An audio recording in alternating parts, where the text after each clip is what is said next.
As my bar left my body, it kept its human form, which was better than the winged poultry look, but it kept growing and growing till I towered above white sands. I've been told many times that I have a lot of spirit, usually not as a compliment, but this was absurd. My bar was as tall as the Washington Monument. To the south, past miles and miles of desert, steam rose from the Rio Grande, the battle site where Bast and Sobek had perished. Even as tall as I was, I shouldn't have been able to see all the way to Texas, especially at night, but somehow I could. To the north, even further away, I saw a distant red glow, and I knew it was the aura of Set. His power was growing as his pyramid neared completion. I looked down. Next to my foot was a tiny cluster of specks, our camp. Miniature Carter, Amos and Khufu sat talking round the cooking fire. Amos's boat was no larger than my little toe. My own sleeping form lay curled in a blanket, so small I could have crushed myself with one misstep. I was enormous, and the world was small. That's how gods see things, a voice told me. I looked around but saw nothing, just a vast expanse of rolling white dunes. Then in front of me the dunes shifted. I thought it was the wind until an entire dune rolled sideways like a wave. Another moved, and another. I realized I was looking at a human form, an enormous man lying in the fetal position. He got up, shaking white sand everywhere. I knelt down and cupped my hands over my companions to keep them from getting buried. Oddly, they didn't seem to notice, as if the disruption were no more than a sprinkle of rain. The man rose to his full height, at least a head taller than my own giant form. His body was made of sand that curtained off his arms and chest like waterfalls of sugar. The sand shifted across his face until he formed a vague smile. "Sadie Kane," he said, "I have been waiting for you." Geb. Don't ask me how, but I knew instantly that this was the god of the earth. Maybe the sand body was a giveaway. "I have something for you."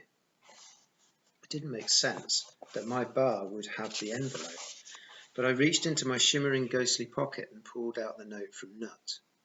"Your wife misses you," I said. Geb took the note gingerly. He held it to his face and seemed to sniff it. Then he opened the envelope. Instead of a letter, fireworks burst out. A new constellation blazed in the night sky above us, the face of Nut, formed by 1,000 stars. The wind rose quickly and ripped the image apart, but Geb sighed contentedly. He closed the envelope and tucked it inside his sandy chest as if there were a pocket right where his heart should be. "I owe you thanks, Sadie Kane," Geb said. "It has been many millennia since I saw the face of my beloved.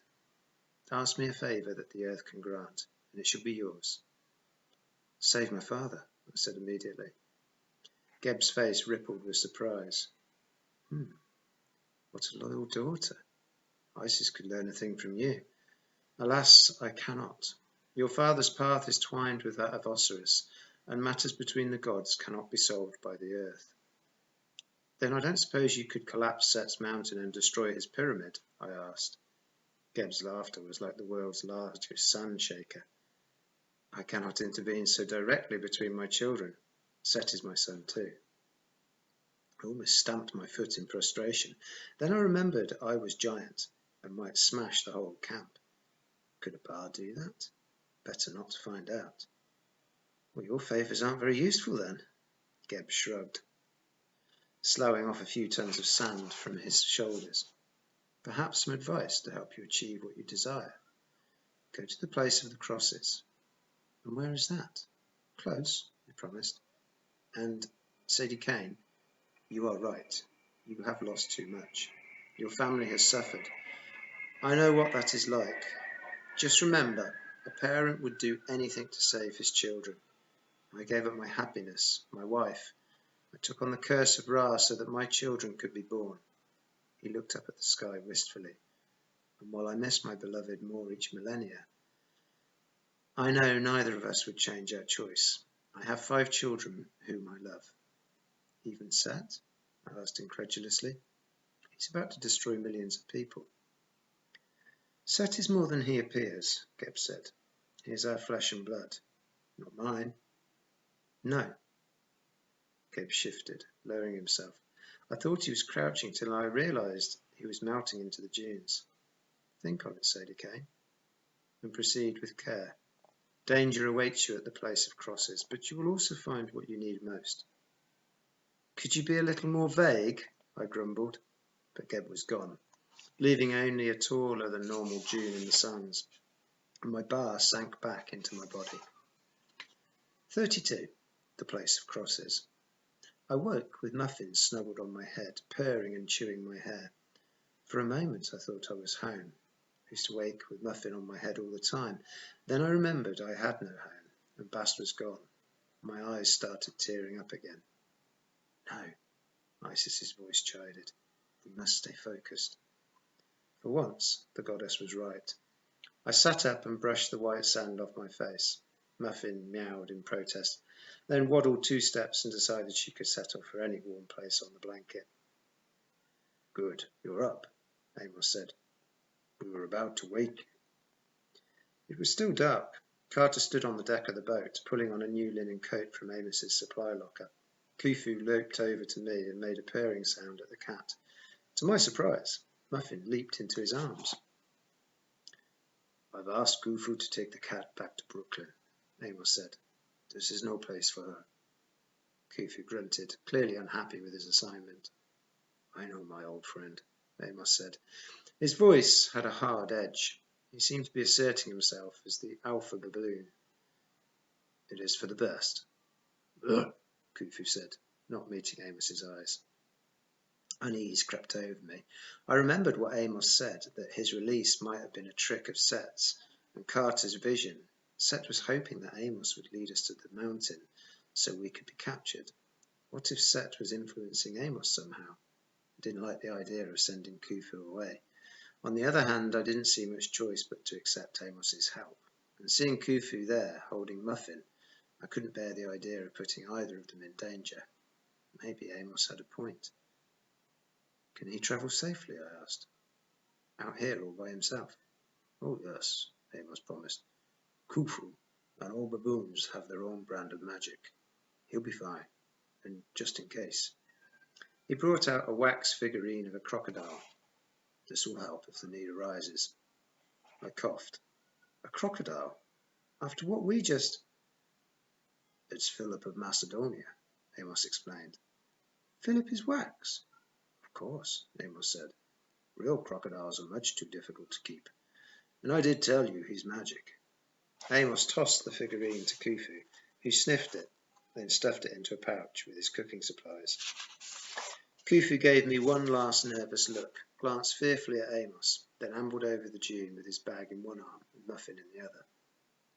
I didn't see how they would survive out here, magic or no. I waited for Khufu to appear on the crest of the next dune, but he never did. He simply vanished. Now then, Amos said. From what Carter has told me, Set means to unleash his destruction tomorrow at sunrise. That gives us very little time. What Carter would not explain is how you plan to destroy Set. I glanced at Carter and saw warning in his eyes. I understood immediately and felt a flush of gratitude. Perhaps the boy wasn't completely thick. He shared my concerns about Amos. It's best we keep that to ourselves, I told Amos flatly. You said so yourself. What if Set attached a magic listening device to you or something? Amos's jaw tightened. You're right, he said grudgingly. I can't trust myself. It's just so frustrating. He sounded truly anguished, which made me feel guilty. I was tempted to change my mind and tell him our plan, but one look at Carter and I kept my resolve. We should head to Phoenix, I said, perhaps along the way. I slipped my hand into my pocket. Nut's letter was gone. I wanted to tell Carter about my talk with the Earth God, Geb, but I didn't know if it was safe in front of Amos. Carter and I had been a team for so many days now. I realised that I resented Amos's presence a little. I didn't want to confide in anyone else. God, I can't believe I just said that. Carter spoke up. We should stop in Las Cruces. I'm not sure who was more surprised, Amos or me. That's near here, Amos said slowly. But he picked up a handful of sand. murmured a spell, and threw the sand into the air. Instead of scattering, the grains floated and formed a wavering arrow, pointing southwest towards a line of rugged mountains that made a dark silhouette against the horizon. As I thought, Amos said, and the sand fell to the earth. Las Cruces is out of our way. By 40 miles, over those mountains. Phoenix is northwest. 40 miles isn't so bad, I said. Las Cruces. The name seemed strangely familiar to me, but I couldn't decide why. Carter, why there? He looked so uncomfortable I knew it must have something to do with Zia. I had a vision. A vision of loveliness? I ventured. He looked like he was trying to swallow a golf ball, which confirmed my suspicions. I just think we should go there, he said. We might find something important. Too risky, Amos said. I can't allow it with the House of Life on your trail. We should stay in the wilderness, away from cities. Then suddenly, click, my brain had one of those amazing moments when it actually works correctly. No, Carter's right, I said. We have to go there. It was my brother's turn to look surprised. I am? We do? Yes, I took the plunge and told them about my talk with Geb. Amos brushed some sand off his jacket. That's interesting, Sadie, but I don't see how Las Cruces comes into play. Because it's Spanish, isn't it? I said. Las Cruces, the crosses, just as Geb told me. Amos hesitated, then nodded reluctantly. Get in the boat. Bit short on water for a boat ride, aren't we? I asked, but I followed him on board.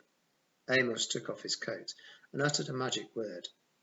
Instantly the coat came to life, drifted to the stern and grasped the tiller. Amos smiled at me, and some of that old twinkle came back into his eyes. Who needs water? The boat shuddered and lifted into the sky.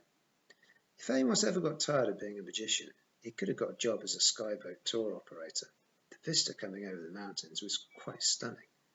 At first, the desert had seemed barren and ugly to me compared to the lush greens of England, but I was starting to appreciate that the desert had its own stark beauty, especially at night. The mountains rose like dark islands in a sea of lights. I'd never seen so many stars above us, and the dry wind smelled of sage and pine. Las Cruces spread out in the valley below, a glowing patchwork of streets and neighbourhoods. As we got closer, I saw that most of the town was nothing very remarkable. It might have been Manchester, or Swindon, or any place really. But Amos aimed our ship towards the south of the city, to an area that was obviously much older, with adobe clay buildings and tree-lined streets. As we descended, I began to get nervous. Won't they notice us in flying boats? I asked. I mean, I know magic is hard to see, but this is New Mexico, Amos said. They see UFOs here all the time. And with that, we landed on the roof of a small church. It was like dropping back in time or onto a Wild West film set. The town square was lined with stucco buildings like an Indian pueblo. The streets were brightly lit and crowded. It looked like a festival with stall vendors selling strings of red peppers, Indian blankets and other curios. An old stagecoach was parked next to a clump of cacti. In the plaza's bandstand, men with large guitars and loud voices played mariachi music. This is the historic area, Amos said. I believe they call it Masilla. Have a lot of Egyptian stuff here, do they? I asked dubiously. Oh, the ancient cultures of Mexico have a lot in common with Egypt, Amos said, retrieving his coat from the stern rudder. But that's a talk for another day. Thank God, I muttered. Then I sniffed the air and smelled something strange but wonderful, like baking bread and melting butter, only spicier, yummier. I am starving. Didn't take long. Walking the plaza to discover handmade tortillas. God, they were good. I suppose London has Mexican restaurants. We've got everything else. But I'd never been to one. I doubt the tortillas would have tasted this heavenly.